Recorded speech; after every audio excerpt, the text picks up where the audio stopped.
প্রিয় ছাত্রছাত্রীরা, এখন আমি বংশগতি এই অধ্যায়ের নবম পর্ব শুরু করছি।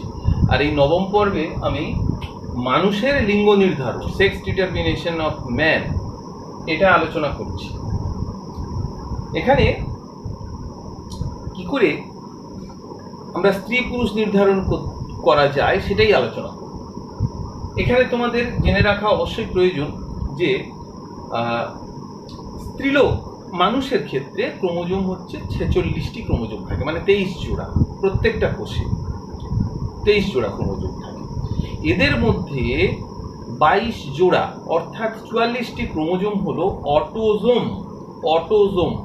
অটোজোম হচ্ছে যেসব ক্রোমোজোমগুলো দেহের বৈশিষ্ট্য নিয়ন্ত্রণ করে, লম্বা, বেঁটে, ফর্সা, কালো, চুল খোঁচা, চুল কোঁকড়ানো, এই যে সব নানা রকম যে বৈশিষ্ট্য, চারিত্রিক বৈশিষ্ট্য, এগুলো সব নির্ধারণ করে 22 জোড়া ক্রোমোজোম, যাকে বা 44টি, একে অটোজোম বলে। আর এক জোড়া ক্রোমোজোম মানে দুটি ক্রোমোজোম লিঙ্গ নির্ধারণ করে, অর্থাৎ স্ত্রী হবে নাকি পুরুষ হবে এটা নির্ধারণ করে। এদের বলে লিঙ্গ নির্ধারক ক্রোমোজোম। তাহলে প্রত্যেকটি মানুষের যে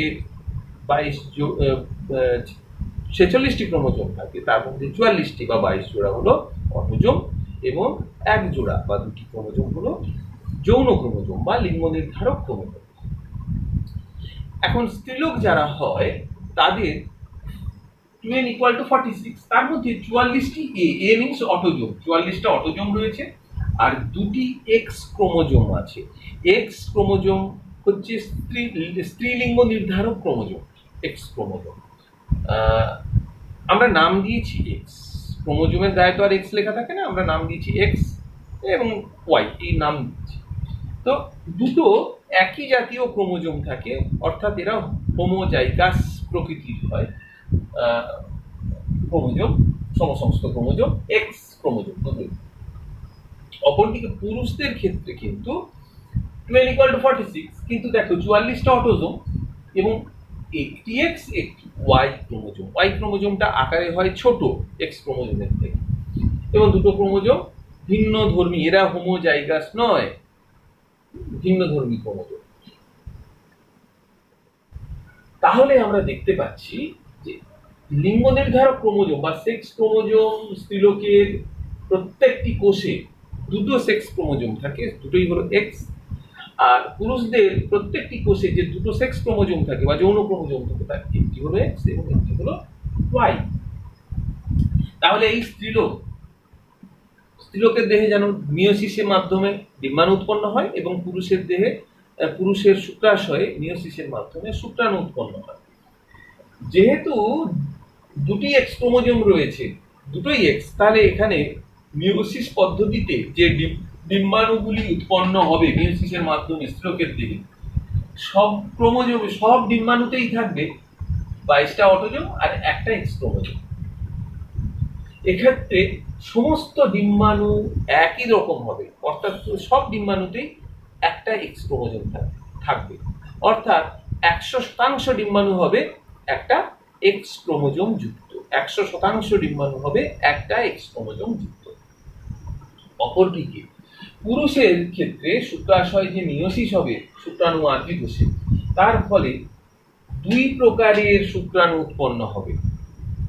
50% অর্থাৎ অর্ধেক শুক্রাণুতে থাকবে 22টা অটোজোম এবং একটি এক্স ক্রোমোজোম, আর 50% শুক্রাণুতে থাকবে 22টি অটোজোম আর একটি ওয়াই ক্রোমোজোম। অর্থাৎ যদি ধরা যাক যে কোনো পুরুষ একদিনে 10 কোটি শুক্রাণু উৎপন্ন করবে, তাহলে তার 5 কোটি শুক্রাণুতে থাকবে এক্স ক্রোমোজোম আর বাকি 5 কোটিতে থাকবে ওয়াই ক্রোমোজোম, 50% করে থাকবে।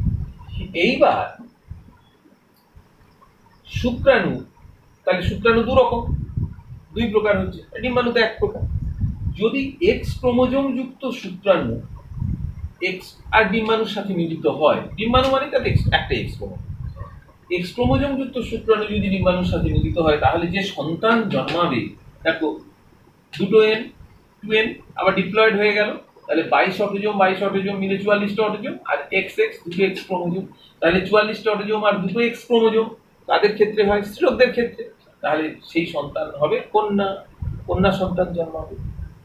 আর যদি ডিম্বাণুর সাথে ওয়াই ক্রোমোজোম যুক্ত শুক্রাণুর মিলন ঘটে, তাহলে 2n = 22/44 অটোজোম, আর এক্স এবং ওয়াই, এক্স ওয়াই ক্রোমোজোম।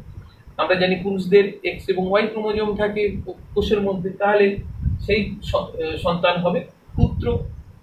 তাহলে এর থেকে আমরা একটা সিদ্ধান্তে আসতে পারি, সেটা হলো যে পুত্র জন্মাবে কি কন্যা জন্মাবে তা নির্ভর করে শুক্রাণুর উপর, ডিম্বাণুর উপর নির্ভর করে না, শুক্রাণুর উপর নির্ভর করে। তাহলে যদি ওয়াই ক্রোমোজোম যুক্ত শুক্রাণুর সাথে ডিম্বাণুর মিলন হয় তাহলে পুত্র, আর যদি এক্স ক্রোমোজোম যুক্ত শুক্রাণুর সঙ্গে ডিম্বাণুর মিলন হয় তাহলে তা কন্যা হবে। অর্থাৎ কার ভূমিকা তাহলে প্রধান এখানে? সন্তান পুত্র হবে নাকি কন্যা হবে, কার ভূমিকা প্রধান? নিশ্চয়ই বুঝতে পারছো, পুরুষ অর্থাৎ পিতার ভূমিকাই প্রধান, মাতার ভূমিকা এখানে গৌণ। যেহেতু স্ত্রীলোকের সমস্ত ডিম্বাণু হয় এক প্রকার, তাই স্ত্রীলোককে বলা হয় হোমোগ্যামেটিক ফিমেল। হোমো মানে সেম, একই, গ্যামেটগুলো একই প্রকার, হোমোগ্যামেটিক ফিমেল।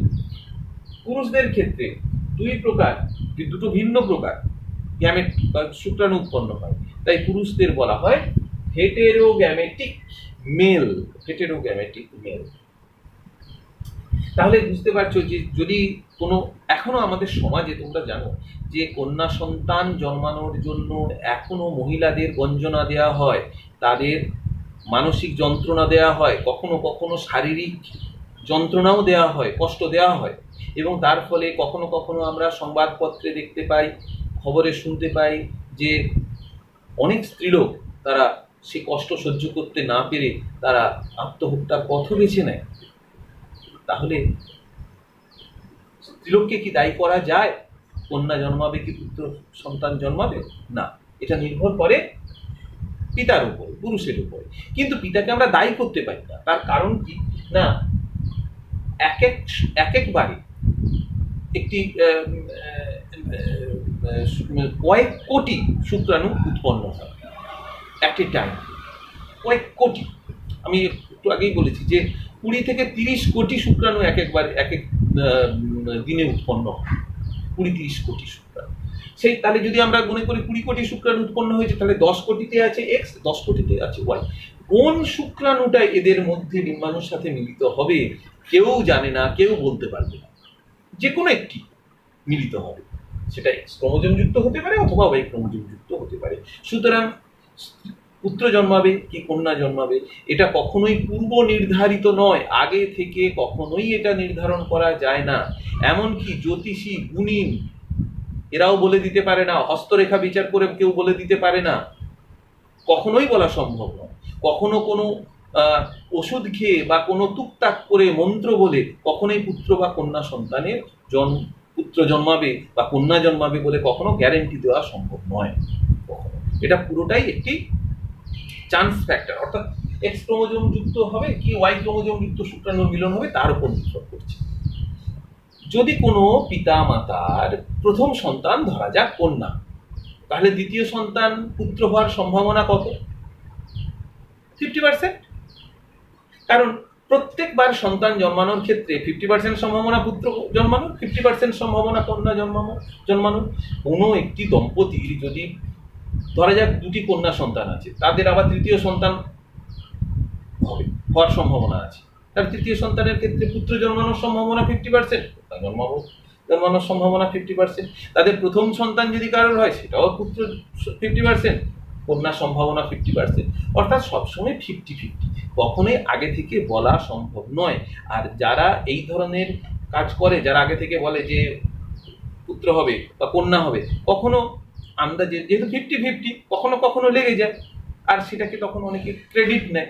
সুতরাং তোমাদের এটা আমার অ্যাডভাইস, কখনোই এই ধরনের কেউ গুণী বা ওঝা কিংবা কোনো মন্ত্র দিয়ে যারা বলে পুত্র কন্যা সন্তান নির্ধারণ করে দেবে, কিংবা কোনো বিশেষ ওষুধ খেয়ে, ফল খেয়ে, বিশেষ ওষুধের সাহায্যে, এগুলো একেবারেই ধাপ পাবে। এবং কেউ যদি কখনো দেখো যে কোনো কন্যা সন্তানের জন্য কোনো স্ত্রীলোককে গঞ্জনা দিচ্ছে, কি অবশ্যই তার প্রতিবাদ করা উচিত। কারণ আমরা জেনে গেলাম যে কন্যা জন্মানোর জন্য কিংবা পুত্র জন্মানোর জন্য কেউই দায়ী নয়, পিতার শুক্রাণু দ্বারা নির্ধারিত হয়, কিন্তু দায়ী কেউই নয়। ঠিক আছে, এরপরে আমরা কয়েকটা প্রশ্ন বলছি, যে প্রশ্নগুলো তোমরা একটু লিখে নেবে, প্র্যাকটিস করবে। 1 নম্বর প্রশ্ন বলছি, গতদিন আমরা ইনকমপ্লিট ডমিনেন্স পড়িয়েছিলাম, সেখান থেকেও কোশ্চেন এবং আজকের পড়া থেকে কোশ্চেন। 1 নম্বর, সন্ধ্যামালতী ফুলের ক্ষেত্রে F2 জনুতে মেন্ডেলের প্রথম সূত্রের বিচ্যুতি কিভাবে প্রকাশিত হয় তা ক্রসের মাধ্যমে দেখাও। এই পরীক্ষায় F2 জনুর ফিনোটাইপ ও জিনোটাইপ অনুপাত দেখাও। 2 নম্বর প্রশ্ন, সন্তানের লিঙ্গ নির্ধারণে বাবা ও মায়ের মধ্যে কার গুরুত্ব বেশি একটি ক্রসের মাধ্যমে দেখাও। 3 নম্বর, পুরুষদের হেটেরোগ্যামেটিক এবং স্ত্রীলোকদের হোমোগ্যামেটিক বলে কেন। আর 4 নম্বর, এক দম্পতির প্রথম সন্তান পুত্র, তাদের দ্বিতীয় সন্তান কন্যা হওয়ার সম্ভাবনা কত শতাংশ। এই প্রশ্নগুলোর উত্তর তোমরা করবে। আশা করি তোমরা আজকে এই বিষয়টি বুঝতে পেরেছো।